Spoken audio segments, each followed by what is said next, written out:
Bom dia, Sérgio Cardoso. Seja bem-vindo ao Bom dia, JTT, querida, que mais uma vez. prazer. Prazer dividir essa tela com você, que coisa boa, né? Pelo Verdade, jeito, a né? gente vai falar de uma coisa complicada, mas vamos lá, estamos aqui, estamos juntos. Vamos lá. A gente vai falar sobre os danos ambientais de governador Celso Ramos, que estão a todo vapor, gente. Eu quero atualizar vocês. Na semana passada, o Sérgio assistiu, né, Sérgio? A entrevista que eu fiz, semana retrasada, na verdade. A entrevista que eu fiz com o Paulo Maués, que é o superintendente do IBAMA, sobre o embargo que o IBAMA fez nesse empreendimento que está acontecendo em Governador Celso Ramos, né, gente? E aí eu publiquei a matéria que está lá no nosso desacato.info. Convido você a estar acessando o nosso desacato.info e pesquisa lá, governador Celso Ramos, irregularidades ambientais, que vai estar lá a matéria, então, escrita por essa que vos fala, sobre esse complexo caso envolvendo esse empreendimento imobiliário. Sérgio, eu vou atualizar você e a nossa audiência sobre como está a situação hoje lá em Governador Celso Ramos, na Praia Grande. Hoje, a situação é essa aqui. Ontem, dia 8, foram feitas essas imagens por um drone. Sim. Eu já tinha trazido que já havia começado o desmatamento e, infelizmente, temos também um vídeo para a gente ir assistindo, Sérgio. Claro. E aí eu quero entender com você. Você é ambientalista, né, Sérgio? Sim. Então eu quero entender de ti. Conversa comigo e me explica, Sérgio. Então, vamos lá. Vamos voltar um pouquinho no tempo, tá? E pensar no Código Florestal, tá? O Código Florestal, ele estabelecia regras para a ocupação, né? E o que precisava ser preservado, etc. e tal. Ele é de 65, se não me engano, tá?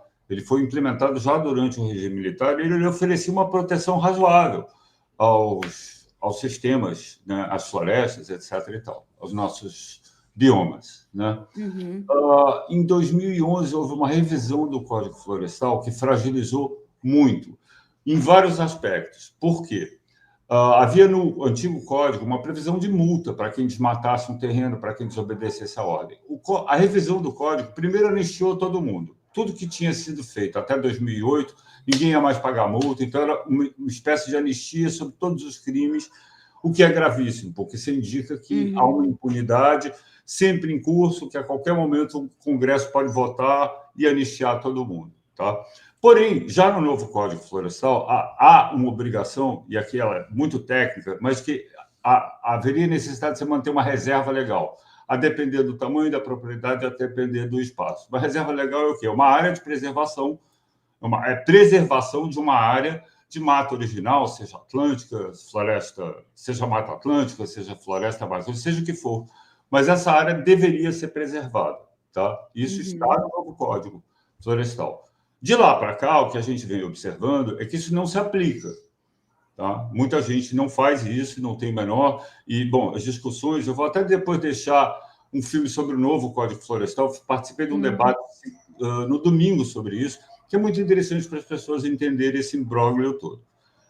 Aí, no caso de governador Celso Ramos, tem uma coisa muito específica, que é o comprometimento de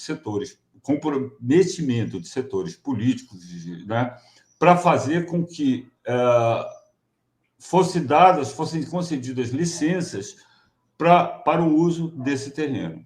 Tá? Então, a gente pode discutir isso um pouquinho mais à frente, etc. Então, porque tem um monte de irregularidades nisso aí tudo. Uma série de movimentações políticas, podemos até iniciar. Né? Teve um contrato de 2018, tá? Com a Praia Grande, né, que era proprietária dessa área, tá? E a Terra de Investimentos, que é a loteadora. Né? E aí houveram uma série de manobras dentro da Câmara, tá? Que levaram ao afrouxamento do plano diretor, e isso é importante a gente guardar essa palavra, foram flexibilizadas uma série de determinações do plano diretor que foram possibilitando que esse terreno fossem feitas obras. Bom, até aí tudo bem, vamos caminhando. Então, o que era uma APP deixou de ser uma APP, passou a ser uma área de uma APL, uma área de preservação limitada, que já é um afrouxamento, né? Já é um afrouxamento da legislação, e foram várias coisas. Explicando a área de preservação ambiental, né? Exatamente. Né? Ela deixou de ser uma APP para ser uma APL. Isso foram manobras ali do executivo, dos políticos, vice-prefeito, etc. e tal, para que essa área fosse classificada para ela poder sustentar um empreendimento desse. Que fique claro que, enquanto APP, isso jamais poderia ter sido autorizado. Tá? É área de preservação permanente. Então, quando você muda... eu trouxe até mais cedo, segura um pouquinho aí, Sérgio, para a gente debater essa questão de plano diretor, de revisão de plano diretor. Eu trouxe mais cedo, inclusive, a questão da revisão do plano diretor aqui de Chapecó, que aconteceu no ano passado, e eu fiz a cobertura da revisão do plano. E é isso, tudo é feito de uma forma para não ser popular, o que as revisões do plano diretor são, né, populares, deveriam ser, pelo menos. A comissão gestora formada para a revisão do plano diretor aqui de Chapecó foi formada a portas fechadas. É obrigatório, Sérgio, que se tenha um ambientalista? Não tinha. Na verdade, deveriam ser feitas consultas públicas, audiências públicas. Aqui em Florianópolis, por exemplo, foram feitas, mas foram atropeladas. Nada do que se discutiu em audiência pública foi levado no debate sobre... nada disso foi considerado. Então, foram pura maquiagem. A gente está ouvindo o povo, vamos lá, muito bem, num teatrinho ali, digamos assim. Exatamente. A comissão gestora daí, por fim, aqui em Chapecó, ficou formada por representantes de imobiliárias, de construtoras e até representante da maçonaria. Sim, aqui em Chapecó. Até estava lá nas representações da comissão gestora, estava lá, representante da maçonaria de Chapecó. Então, tudo sendo pensado para depois surgir esse tipo de coisa, né? A ideia, pode continuar. Lá na revisão do Código Florestal, era você beneficiar o lucro. Você estava beneficiando agropecuaristas, né, que passavam a não ter que seguir uma lei muito rígida, né, e passaram a ter alguma liberdade, digamos assim, sem nenhuma punição, sem nada disso. O único benefício disso é o lucro de grandes empresários, de grandes donos de terra, dessas coisas todas, entendeu? E aí começa a entrar algumas coisas que são interessantes a gente discutir. Meu Deus, eu tenho um cachorro chorando aqui, porque ele quer que eu desça com ele. Hoje os bichos estão... Eu não sei muito bem o que ele quer, mas ele está aqui no meu pé chorando. Bom, isso tem muito a ver também com né, devido a esse afrouxamento da lei e a questão do lucro, etc. E todas essas manobras que a gente vê do Executivo e do Legislativo, como revisões do plano diretor, que permitem, e passaram a permitir justamente que áreas que antes eram preservadas, que tinham um código florestal que regia, né, o seu uso, passaram a ser afrouxadas em benefício o quê? Das imobiliárias, isso é pura especulação imobiliária. Né? Aí, junto disso tudo, e aqui eu quero fazer um link importante, que é com o PL da devastação, que ele era, num certo sentido, por exemplo, toda essa confusão que a gente está vendo em governador Celso Ramos se deu sobre uma licença concedida pelo IMA, que depois foi contestada pelo IBAMA. A gente sabe que o IMA é um órgão aparelhado pelo governo. Então, como é que um órgão responsável pelo meio ambiente vai lá, concede uma licença, e depois vem o IBAMA, que é o órgão federal, e diz, não, está tudo errado, isso aqui é uma área de preservação, jamais poderia ter sido concedida essa licença. E aí, bom, a empreiteira promove a judicialização disso, entra no Ministério Público, e aí vira uma confusão que até o Ministério Público Federal é hoje quem é dono dessa ação. Né? Claro que se interessa, porque nesse meio tempo você vai desmatando. Você vai até começa a obra, que é o que parece estar acontecendo ali, que é gravíssimo. Sim, já está acontecendo, já. Exatamente. Nesse intervalo, a justiça é lenta, etc. e tal, a coisa vai acontecendo. Agora, isso tudo se dá sob licenças. Uma discussão sobre quem pode conceder, se a licença é legal, se não é, se ela está correta, está de acordo com a lei, se não está. Né? São órgãos estaduais e federais. O PL da devastação ele é gravíssimo porque o que ele diz? Que não precisa mais de licença, que essas licenças passam a ser autodeclaratórias. Então, um empreendimento como esse, por exemplo, em vez de precisar de uma licença do IBAMA ou do IMA, no caso, né, diz, não, está tudo certo, eu estou cumprindo todas as regras. meu empreendimento está absolutamente de acordo com a lei. E aqui está o absurdo, que é um avanço, por isso que a gente chama de PL da devastação, porque esse tipo de coisa que a gente tinha, ainda que de maneira falha, uma fiscalização dos órgãos competentes, agora a gente não tem mais fiscalização nenhuma. Exatamente. Então, você imagina, se diante de uma coisa dessa, que, apesar do mecanismo deficiente, manipulado ali na prefeitura, com o governo estadual, etc., né? Todas essas manipulações levaram a isso. Imagina se não houver mais essa obrigação, que é o que pretende o tal PL da devastação. Então, isso é gravíssimo, porque daqui para frente a gente pode ter que lidar com isso sem ter a quem recorrer, porque vai ser legal fazer isso. Vai estar dentro da lei. Exatamente. Os empreendimentos vão prescindir de um licenciamento ambiental. Ora, quem mais pode determinar se estão sendo respeitadas as regras de preservação daquelas matas, que tipo de área sensível está ali que precisa ser preservado, que tipo de nascente, quem mais do que o IBAMA? Evidentemente, o empresário que só está visando o lucro vai chegar ali, vai devastar tudo, vai dizer, não, está aqui o condomínio, o interesse dele é esse. Então, a gente está diante, de fato, de uma coisa gravíssima. Exatamente. E aí é aquilo, né, Sérgio? Depois que já foi tudo destruído, aí eles atingiram o objetivo, e está sendo, né? Esse é o caos disso tudo. Enquanto está lá no TRF4, vai enrolando, vai tratando isso a qualquer forma. O Ministério Público já se pronunciou para mim dizendo que só pode se manifestar depois da decisão do TRF4. Então, enquanto isso, é isso que vem acontecendo. Essas imagens aqui que passa nesse vídeo são imagens feitas no dia 25 do mês passado, dia 25 de maio. Aí, essas imagens aqui ainda estava, acho que metade da devastação. E essa aqui são do dia 8, então, dessa semana aí, desse último domingo agora, né? Então, ainda mais está sendo devastado, e as máquinas estão ali, a todo vapor, não param, e a destruição vai acontecendo. Eu acompanhei a entrevista com o José Maués. Paulo Maués, perdão. E é interessante, porque, assim, olhando à primeira vista, o que nos parece aqui? Que, evidentemente, há uma destruição total de uma área de restinga e de uma área de Mata Atlântica, o que me parece aqui, né? Então, dizer que ali não há nada a ser preservado é uma maluquice, né? Não tem o menor sentido, não tem o menor bom senso. Ele até lembrou que tinha... parece que tinha algumas áreas que não lembro qual é o termo que ele usou, que é o solo que já foi degradado, que sobre aquilo que não pode afirmar nada. Solo exposto, exatamente. Muito bem. Né? Não me parece aí haver alguma área de solo exposto, ou que haveria alguma área de solo exposto. Muito pelo contrário. Então, trata-se de... Não é uma área urbana que você tem, que já foi urbanizada de alguma forma, e que você tem ali um espaço cujo proprietário teria direito de construir alguma coisa. Não. É uma área particular, que o proprietário tem direito, de fato, a algumas coisas, mas ele teria que respeitar os limites legais dessa área, que, no caso, era uma APP, e houver uma série de artimanhas, de mecanismos para qualificá-la de uma outra forma.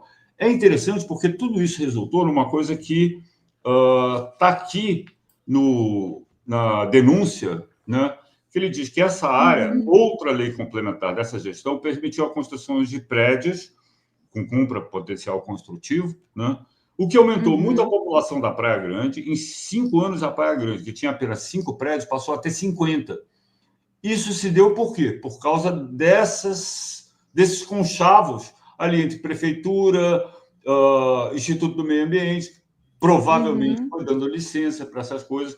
O próprio Instituto Municipal, que eu não lembro do nome, Fundagov, uma coisa assim, é uma fundação... Sim, peraí que eu estou com ele aberto aqui também. Lá de Governador Celso Ramos, né? Exatamente. Que foi permitido esses absurdos. Então, pensa, em 5 anos, uma área que tinha 5 prédios passou a ter 50. Qual é o estudo de impacto que foi feito? Tinha água suficiente, a prefeitura providenciou serviços básicos de esgoto, de fornecimento de água, pensou em questões de mobilidade urbana? Não. tudo isso vem sendo atropelado em prejuízo da população, porque o problema é que a população, até o cara que compra um imóvel desse, ele não sabe dessas coisas todas. E ele chega lá um dia, ele descobre que o que poderia ser o sonho de vida, o paraíso, ai que bom, vou morar numa cidade tranquila, pacata, e começa a ter os mesmos problemas que as grandes cidades, rigorosamente os mesmos. Falta d'água, falta de energia, um trânsito caótico numa cidade de poucos habitantes, ou num bairro de pouquíssimos habitantes. Então, esse Exatamente. adensamento... O Jornal do Almoço fez uma matéria sobre isso esses dias. Acho que na semana passada, se eu não me engano, fez uma matéria e entrevistou, inclusive, os moradores ali da região. E a associação de moradores ali está dizendo, gente, nós não temos água para o que tem agora. Claro. Nós estamos tendo falta de água para o que tem agora. Então, imagina com a implementação desse... E é um condomínio de luxo ainda, né, Sérgio? Sim. É um condomínio de luxo que vai ser construído ali. Não é habitação popular, não é... Não tem nenhuma necessidade. Né? Não teria a menor necessidade de estar implantando esse empreendimento, é apenas visando o lucro. E aí eu trouxe você, Sérgio, eu convidei você justamente porque você é o nosso encrenca, né? Você é o cara... É o cara da encrenca, então tu vai ser a minha vítima. Vamos falar sobre os envolvimentos dos agentes políticos desse caso? Podemos. Topa? Claro, sem problema nenhum. Deixa eu só para finalizar o que a gente estava falando. Sim. Tudo se dá, na verdade, a questão toda é adensamento, né? A quem interessa esse adensamento, isso está em todos os planos diretores, e que tipo de benefício ele traz para a população. E a gente está vendo aqui que ele é uma catástrofe. Esse exemplo dessa área, que em 5 anos passou de 5 para 50 prédios, é uma verdadeira tragédia isso, para todo mundo. Quem se beneficiou com isso? Só os grandes empreendedores, especuladores, e muito provavelmente os agentes públicos que estiveram envolvidos e que permitiram esse tipo de coisa fosse feito. E aí a gente vai exatamente para isso que você está falando, dos agentes públicos. Né? Então, por exemplo, é muito curioso aqui, né? Essa denúncia deveria ser publicada nos jornais, de tão absurda que ela é, né? Que é o dono de uma das empresas, das duas, não tenho bem certeza, que é o senhor Augusto Aristo da Silva. Ele foi vice-prefeito, ele alterou leis, ele fez uma série de manejos ali políticos, né, na Câmara dos Vereadores, e até alteração de leis mesmo deve ter sido feito via Câmara dos Vereadores, que provavelmente teve um caso aqui que foi citado, inclusive, de 2 secretários que foram exonerados para poder fazer uma votação favorável a essas alterações. Né? Então, assim, toda a manipulação de um corpo político que, na verdade, tinha interesses próprios, porque o cara faz parte do quadro social de uma empresa, ou seja, ele é dono de uma empresa. Então, é literalmente legislar em causa própria, é literalmente legislar ou exercer um cargo público apenas para aumentar seu patrimônio. Não há outra dúvida, não há outra questão sobre isso. O cara está lá, não é para servir o povo, ele está lá para aumentar o seu patrimônio. Exatamente. Não é aumentar o seu salário, é aumentar, mudando as leis para que beneficie ele de alguma maneira. E é isso que foi feito, e é essa tragédia que agora a gente, com o PL da devastação, a gente talvez tenha que enfrentar cada vez mais. Então, por isso, mais uma vez, eu peço a todos, se informem sobre o PL da devastação. É importantíssimo que a gente faça uma pressão popular. Né? Tudo indica que ela deve passar na Câmara, então, só para as pessoas entenderem, ela foi votada no Senado a toque de caixa, entrou numa comissão no dia seguinte já foi votada em regime de urgência, vai ser encaminhado para a Câmara, e a gente, né, ninguém tem ilusão de que a Câmara vá aprovar isso, então nos resta o veto presidencial. A exemplo, e aí eu quero voltar lá na coisa do novo Código Florestal, a Dilma tinha a possibilidade de vetar, e houve uma manifestação gigantesca no país inteiro, veta a Dilma, veta a Dilma, veta a Dilma. E, na verdade, ela fez um veto ali meio de consenso. Né? Ela não vetou coisas fundamentais que deveriam ser vetadas, complicou ainda mais algumas coisas que já existiam e passou. Então, a gente precisa vetar pelo veta Lula, né? Ele precisa vetar. E se ele não vetar, a única coisa que nos resta, com alguma esperança, é o Supremo Tribunal Federal, porque, afinal de contas, consta na lei, consta na Constituição que essas áreas devem ser preservadas, elas são patrimônio de todos. Não importa se for titularidade da terra, o patrimônio é de todos nós. Sérgio, inclusive a própria ONU também, né, Exatamente. fez uma carta, né? Eu tô buscando aqui no nosso Sim. desacato.info, Uhum. que a própria ONU fez, tá lá, inclusive, né? Eu Sim, vou se pedir para vocês manifestando. acessarem, nossa audiência, acessem o desacato.info, lá tem todas as notícias, cultura também, bastante coisa. Mas, enfim, a notícia é que a ONU denunciou o PL do licenciamento Devastação. ambiental, Sim. que a gente chama de PL da devastação, né, Uhum. e cobra o governo. A aprovação do PL do licenciamento ambiental 2159 pelo Senado vem mobilizando pessoas, políticos e organizações. No dia 1º de junho, houve manifestações em várias cidades. Tu foi, né? Inclusive, Fui, né, claro. Sérgio? Uhum. Em várias cidades contra o projeto de lei apelidado de PL da devastação, a mãe de todas as boiadas. E enquanto a ministra do Meio Ambiente, Marina Silva, e parlamentares pró-meio ambiente e clima tentam ganhar tempo na Câmara, a ONU questionou o governo brasileiro. Eu acho até que, claro, é horrível pensar isso, né? Mas tudo aquilo que a Marina Silva sofreu Faz foi, parte disso tudo. foi mas também, de certa forma, é positivo para escancarar a podridão desse povo, né? Uhum. Porque eu acho que a intenção deles provavelmente era outra, com certeza, né? Claro. Não a forma como repercutiu.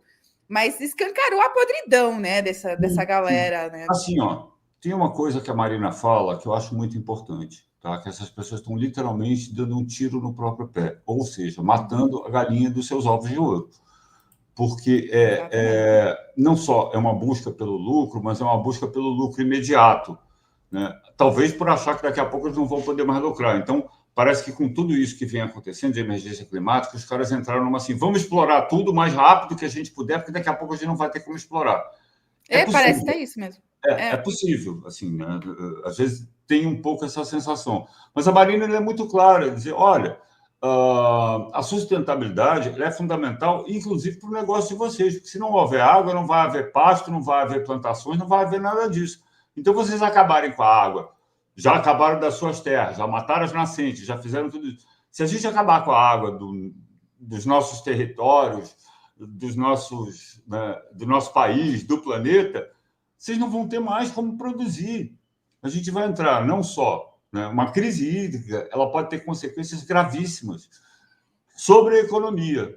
E isso é fundamental as pessoas terem essa compreensão. Não que eles vão ter, porque eles estão preocupados com o lucro, mas que nós tenhamos essa compreensão que a devastação dos meio ambientes, o aquecimento global, tudo isso, acabar com os recursos hídricos, vai ter consequências gravíssimas para nós todos. O pão vai ficar mais caro, a carne vai ficar mais cara, tudo vai se tornar impossível. Uma crise econômica gigantesca mundial, a gente viu isso durante a pandemia, Uhum. o quanto ela afeta as nossas vidas. E nesse ponto eu acho a Marina muito assertiva por dizer essas coisas. Olha, vocês vão acabar, vocês estão matando a galinha dos ovos de ouro. Né? O problema é que é aquilo, né, Sérgio? A gente vê bilionários, trilionários, como Mark Zuckerberg construindo mansão subterrânea para o caso de. Essa que é a eme disso tudo. A gente vê que essa galera aí tá pouco se lixando para o que vai acontecer com o planeta, porque quem vai sofrer somos nós, 99% da população. A Exatamente. gente que vai se lascar com tudo isso. Eles estão lá construindo suas mansões subterrâneas, enquanto você está ali sendo tiete de bilionário e ele está pouco se lixando para você, né? É muito grave isso, porque assim, a sensação que eu tenho, e acho que eu concordo com o que você está dizendo inteiramente, é que esses 1% dos ricos acham que o mundo pode virar um Mad Max, um cenário daquele, sabe, de tribos espalhadas lutando para sobreviver, e eles vão viver lá nos seus castelos ou nas suas ilhas, né, onde eles vão ter acesso a coisas que vão ser negadas à maior parte da população. Então, o cenário é Exato. terrível, porque essas pessoas contam com isso, para elas está tudo bem. Se o mundo se acabar, se as pessoas morrerem de fome, se acontecerem guerras, se faltar comida, porque para elas não vai faltar. Então, é um egoísmo um pouco acentuado por tudo que a gente vem vivendo, em termos de esse acentuamento do individualismo, né? Que, claro, multibilionários assim, não dá nem para pensar, eu não me lembro de algum que tenha Sim. sido socialmente responsáveis, são todos individualistas. Mas isso ficou exacerbado, né, a acumulação de riqueza, etc., e tal, de uma maneira imprevisível. Esses caras, outro dia eu estava vendo um estudo, né, um economista dizendo que, assim, que eles produziram uma quantidade de riqueza suficiente para 300 gerações, né, que se 300 gerações não trabalhassem, eles ainda iam continuar tendo dinheiro. Então, assim, é uma coisa inconcebível essa acumulação. Por isso que a gente defende, num certo sentido, um sistema socialista, né? A China é um exemplo disso. A China, ela, por exemplo, ela tem livre comércio, ela tem essas coisas todas, ela tem empresários, é permitido ter lucro até um certo limite. Você tem um controle do Estado sobre a quantidade de acumulação de riqueza que os empresários podem ter. Então, isso é controlado pelo Estado, porque há uma compreensão de que precisa haver um limite para isso, né? Que não pode ser uma coisa assim desmedida, porque gera exatamente esse tipo de coisa. As pessoas acham que podem ir para Marte. A propósito do Elon Musk é esse: vamos para Marte e deixa eles lá, né? Então, exatamente. E tu sabe que eu assisti um filme esse final de semana, que eu me arrependi horrores de ter assistido aquele filme. Mas é Mountain Head, alguma coisa assim. Que mostra produção super necessária. Eu acho que quem não tem consciência de classe deve assistir esse filme. Mas para gente que tem, é nojento. É nojento porque assim, a gente já sabe que é assim. Então, assim, se torna um filme chato pra caramba, porque a gente já sabe que é assim. Mas é basicamente o quê? 4 bilionários se reunindo lá na montanha para passar um final de semana, enquanto um deles, que é o criador de uma IA, a IA dele começa a explodir no mundo inteiro, guerras e mortes, e assassinatos, e fogo, e o caos no mundo todo, e eles lá pensando em como ganhar dinheiro com isso, tipo, nossa, eu tô ficando mais rico ainda com isso. Então, assim, você vê, eu adoro a Marina Silva, eu amo ela, ela é muito necessária, as falas delas têm total sentido, mas para essa galera, gente, não tem sentido, porque eles nunca vão ter essa consciência, nunca, jamais. Para eles, o mundo pode estar pegando fogo, mas se eles estão ganhando dinheiro... A tragédia é essa. A tragédia essa é a tragédia. Essa consciência eles até têm, eles sabem exatamente o que eles estão fazendo. Eles sabem. Só que eles não se importam, para eles interessa mais o lucro. E aí, por isso que eu citei patrimonialismo, porque é acumulação de patrimônio, de capital, de riqueza, etc. e tal. Não é complicado. Exatamente. A única saída para isso é a gente ir para a rua, tentar envolver as pessoas. E eu tenho expectativa sobre essa coisa ambientalista, né? Sobre o enfrentamento da emergência climática, que eu quero ser um otimista aqui, né? E a gente tem conseguido, com essas pautas, levar a gente para a rua. Isso é muito importante, né? A gente tem tido muita dificuldade de ocupar a rua, de fazer esse tipo de coisa, e me parece que essa questão tem afetado as pessoas a ponto de elas acharem que, finalmente, apesar de todo o descrédito em governo, e as pessoas hoje acreditam de tudo, da política, dos políticos de governo, de tudo isso, apesar disso tudo, as pessoas estão indo para a rua, estão se mobilizando, porque entendem que, não, peraí, só um pouquinho, isso aqui vai afetar diretamente a minha vida. Que sentido tem eu criar filhos, netos, etc., se daqui a pouco eles podem não ter ar não ter água, não ter ar para respirar, né? Então, acho que isso é uma preocupação cada vez mais, hoje ainda um pouco latente, mas cada vez mais presente na vida das pessoas. É a única esperança que eu tenho. Exatamente, gente. Olha, aqui nessa imagem que eu estou mostrando para vocês agora, eu vou jogar essa nossa bate-papo, Sérgio, lá no Spotify. Então, para quem está escutando a gente no Spotify, vale a pena ver o vídeo, porque aparece também o vídeo, tá? Para quem está escutando a gente no Spotify também tem a possibilidade de você assistir o vídeo. Essa imagem aqui é do antes, tá, Sérgio? Perfeito. Pois como dizer que não tem nada ali? Que não tem. Que não tem nada que mereça ser preservado. Isso sem discutir, né, coisas assim, como, por exemplo, a gente sabe que as áreas de restinga elas são fundamentais devido ao aumento dos oceanos. Elas são uma espécie de anteparo para que os oceanos, que não vão aumentar de uma vez, mas que gradativamente eles não venham desgastando o litoral. Então, funcionam, assim, são barreiras de defesa, né? São Uhum. diques naturais, digamos assim, né? Para Sim, que a gente evite esse avanço do oceano de uma maneira acelerada. Então, assim, é uma maluquice tudo isso, porque literalmente dá um tiro no pé. A gente está tornando não só a nossa economia insustentável, como tem também a possibilidade de tornar os nossos territórios inabitáveis. Para onde a gente vai? exatamente. Eu não quero ir para Marte, eu Exatamente. não acho nada agradável aquele troço. Não, aquela Não, atmosfera não deve ser legal, não, não é gente. legal. Assim. Sérgio, para a gente encerrar, eu vou encerrar, depois tu encerra com a tua com o teu pedido para a gente lutar contra esse PL. Tá Mas bom. eu quero falar, eu quero tentar dar um pouquinho de consciência para quem tiver interessado em comprar um empreendimento, em comprar um terreno ou uma casa no litoral, ou enfim, qualquer região, gente. Dá uma pesquisada antes, dá uma pesquisada se aquilo não foi cometido um crime antes para que você pudesse comprar e construir a sua mansão. Dá uma pesquisada antes, porque não é legal e é isso. Deixo aqui a minha fala e a Olha, minha sugestão. a tua Agora fala fica final, contigo. tua fala final é perfeita, eu vou só complementar ela. Tá? A Uhum, questão hoje não é só saber se houve um crime, etc., porque alguém pode dizer que isso é uma questão ética, moral, etc. E tal. É um pouco mais grave, que é, sim, na verdade, você precisa saber que aquilo. Antigamente, a gente não tinha esse problema, né? Você comprava uma casa, um terreno, um apartamento, você achava supostamente que você não estaria sendo enganado, que não ia faltar água. E hoje há essa sim, possibilidade real e muito concreta de que não houve, sabendo que não houve um estudo de impacto, que não houve um planejamento para aquela construção, você corre o risco de estar colocando o patrimônio da sua vida numa coisa que você, se soubesse disso tudo, você não faria essa opção. Então, muito cuidado ao comprar qualquer imóvel hoje, porque você pode estar correndo esse risco. Sobretudo esses imóveis luxuosos, apartamento luxuoso, não exato. sei o quê, coisa e tal. São Paulo tem muito isso. Eu acho muito engraçado as propagandas que a gente vê na televisão. Compre um imóvel, né, uma vista maravilhosa, que não sei o quê. Pergunta básica: falta água no seu bairro?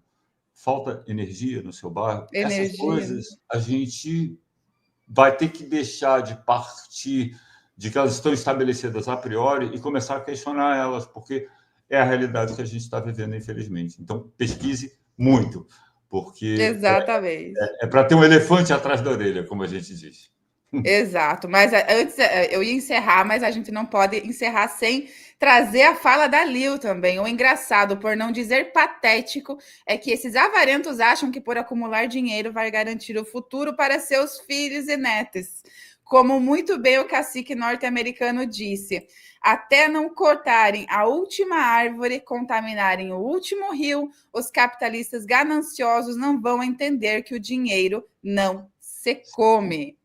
Eu fiz a minha parte, não tive filhos, porque desde adolescente não vi futuro. Então, sim, para a minha geração estava difícil. Se para a minha geração estava difícil, e a coisa só ia piorar. Não queria trazer alguém para sofrer. Eu também estou contigo nessa, Lil. Eu Também não também, tive eu também. filhos, Também não, não tive não vou filhos. ter porque a situação está caótica. Exatamente. Não vamos colocar nossos filhos diante dessa possibilidade de uma vida complicada, mais É difícil do que isso aí. já tem. Não é isso? Sérgio, muito obrigada. Adorei tua companhia Foi aqui muito hoje. legal. Foi muito bom. Muito bacana. Né? Vamos repetir, então. Um Vamos, abraço, vamos querido. repetir. Tamo junto. Até a Encrenqueiro de próxima. plantão. Isso aí, encrenqueiro de plantão. Amém. Tá feito. Valeu.